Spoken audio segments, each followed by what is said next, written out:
திருப்பலி முன்னுரை. கடவுளின் இரக்கமும் அவர் தரும் மீட்பும் அனைவருக்கும் உரியது என்பதை இன்றைய இறைவார்த்தை வழிபாடு நமக்கு உணர்த்துகின்றது. தேர்ந்தெடுக்கப்பட்ட இனம் இஸ்ரேல் இனம். இத்தேர்வை எண்ணி இருமாப்பு எண்ணிய அவ்வினம் கடவுளின் மீட்பு அவ்வினத்திற்கு மட்டுமே உண்டு என்று எண்ணியது. ஆனால் மீட்பு என்பது கடவுளின் கொடை எனவும் அம்மீட்பை பெற நாம் உழைக்க வேண்டும் என்ற இறைவாசகங்கள் நமக்கு உணர்த்துகின்றன. இறைவனது மீட்பை நாம் பெறுவதற்கு இடுக்கமான வழியில் வாயில் வழியாக நுழைய இறைவன் நமக்கு அழைப்பு விடுக்கின்றார். இடுக்கமான வழியே இயேசு சென்ற வழி, அதுதான் சிலுவையின் வழி.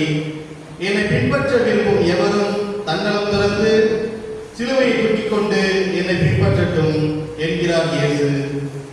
நமது வாழ்வில் வரக்கூடிய துன்பங்கள் இறைவாக்கினர் எலிசா வழியாக கற்பித்தேன்.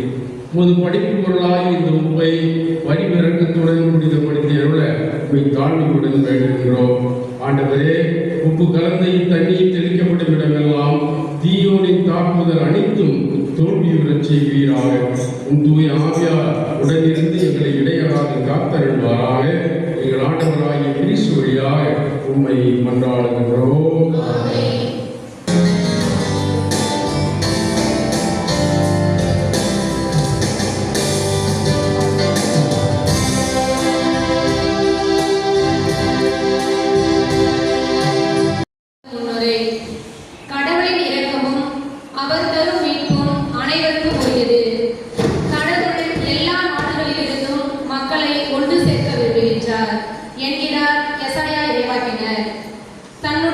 தன்னுடைய எருசலேம் ஆலயத்தில் லேவி குலத்தை சாராதவர்களும் குருவாக நியமிக்கவும் இஸ்ரேல் மக்களைப் போல பிற இன மக்களையும் தாம் தேர்ந்து கொள்ளப்பட்டவர்களாக மாற்றப்படுவார்கள் என்பதை எசாயா இறைவாக்கினர் வழியாக கடவுள் கூறுகிறார்.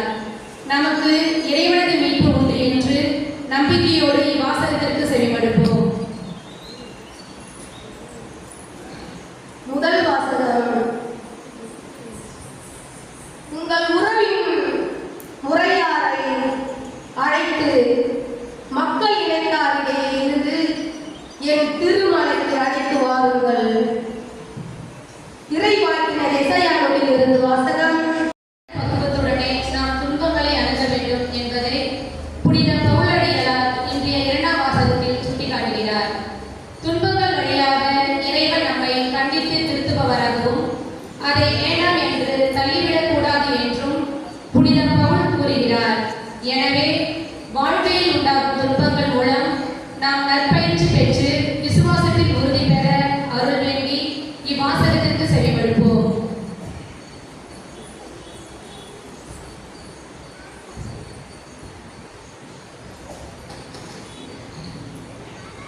இரண்டாம் வாசகம். ஆண்டவர் நாம் யாரை அன்பு கொண்டிருக்கிறாரோ அவர்களை கண்டிக்கிறார். எபிரேயருக்கு எழுதப்பட்ட திருமுகத்திலிருந்து வாசகம். அதிகாரம் 12 இறை வார்த்தைகள் 5 முதல் 7 மேலும் 11 முதல் 13.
வழியும் உண்மையும் நாடு என் வழியாயன்றி எவரும் தந்தையிடம் வருவதில்லை.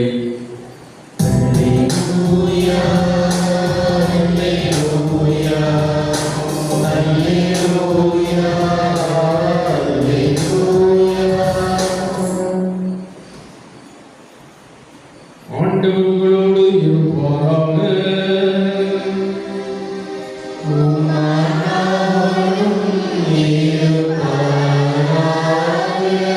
புனித லூக்கா எழுதிய தூய நற்செய்தியிலிருந்து வாசகம்.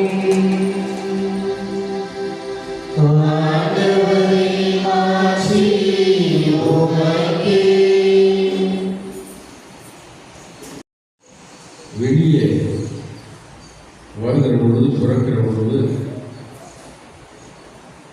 ஒரு பெரிய விடுதலை குழந்தைக்கும் தாய்க்கும் கிடைப்பதை அறிவோம். குழந்தைக்கும் தாய்க்கும் கிடைக்கின்ற இந்த அற்புதமான விடுதலை புதிய காற்றை சுவாசிக்க செய்கின்ற ஒரு அற்புதமான நிலை. புதிய ஆக்சிஜனை உள்வாங்கி சக்தியை பெற்று இந்த உலகில் பார்க்க, கேட்க, சுவைக்க, நடக்க, வாழ கற்றுக்கொள்வதை பார்க்கிற பொழுது பூரிப்படைகிறோம். தாய்களுக்கு பூரிப்படைவதில்லை, தந்தையும் குடும்பத்தாரும் எல்லோரும் பூரிப்படைவார்கள். அப்படிப்பட்ட ஒரு அற்புதமான விடுதலை தான் பிறப்பு. இந்த அருமையான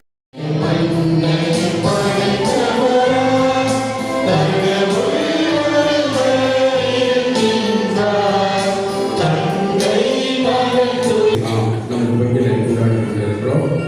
ஆகவே அவர் வறுமையுற்ற நேரத்தில், பஞ்சம் ஏறிய நேரத்தில் அவர் செய்த உதவியை நினைவு கூர்ந்து மக்களுக்கு உணவளித்தார். தான் பெற்றிருந்த நேரத்தில் தண்ணீர் புதுமையை செய்தார் என்ற அடிப்படையில் இன்றைக்கு இந்த நேரத்தில் இங்கே இருக்கின்ற இந்த அப்பங்களும் நீரும் அச்சிக்கப்படுகின்றன, புனிதப்படுத்தப்படுகின்றன. சேர்ந்து வந்தார்கள். ஆண்டவருடைய வேளாளே நமக்கு உதவி உண்டு. ஆண்டவர்களோடு இருப்பாராக. மன்றாடுவோமாக.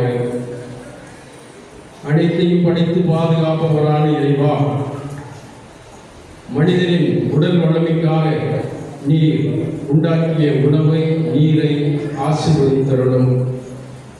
உமது திருப்பெயரை சொல்லி வேண்டுவதா இதனை உண்போர் குடிப்போர் அனைவரும் உடல் நலமும் ஆன்ம பாதுகாப்பும் அடைவார்களாக. நீங்கள் ஆண்டவராகிய கிறிஸ்து வழியாக உம்மை மன்றாடுகின்றோம். உனதெல்லாம்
உயிர்ப்பித்து தூய்மைப்படுத்துகின்றேன். கதிரவன் தோன்றி மறையும் வரை உமது பெயருக்கு தூய காணிக்கையை ஒப்புக் கொடுக்குமாறு உமக்கென மக்களை இடையராது ஒன்று சேர்த்து வருகின்றேன். எனவே ஆண்டவரே, உமக்கு அர்ப்பணிக்க நாங்கள் கொண்டு வந்துள்ள இந்த காணிக்கைகளை அதே ஆவியால் தூய்மைப்படுத்த உம்மை தாழ்மையுடன் கொண்டாடுகின்றோம். இவ்வாறு திருமகனாகி எங்கள் ஆண்டவர் இயேசு கிறிஸ்துவின் உடலாகவும் இரத்தமாகவும் இவை மாறுபடமாக. இரவில் அப்பத்தை எடுத்து உமக்கு நன்றி செலுத்தி ஆசி வழங்கி அதை பிட்டு தம் சீடர்களுக்கு அளித்து அவர் கூறியதாவது: அனைவரும் இதிலிருந்து பெற்று உண்ணுங்கள், ஏனெனில் இது உங்களுக்காக கையளிக்கப்படும் என் உடல்.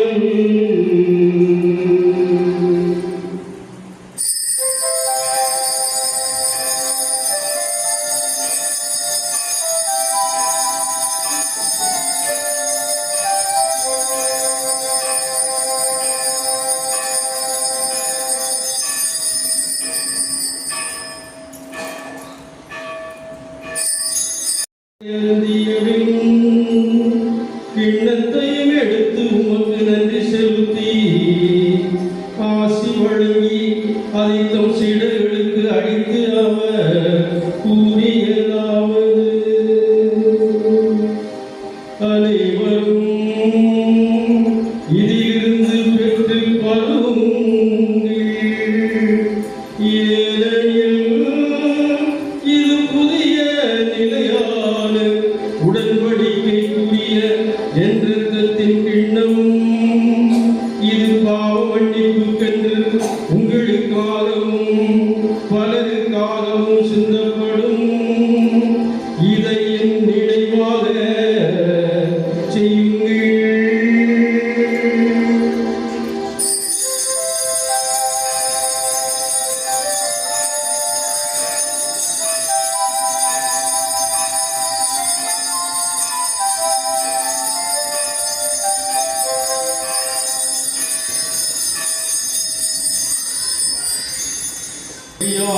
இவரோடு இவரில் எல்லாம் வல்ல இறைவனாகிய தந்தையே, தூய ஆவியாரின் ஒன்றிப்பில் எல்லா புகழும் மாட்சியும் என்றென்றும் உமக்கு உரியதே.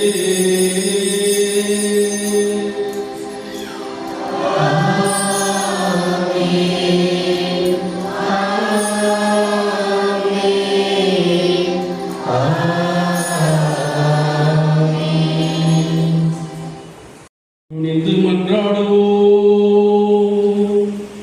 விண்ணுலகில் எங்கள் தந்தையே, உமது பெயர் தூயது எனப் போற்றப் பெறுக. உமது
ஆசீர்வதிப்பாராக.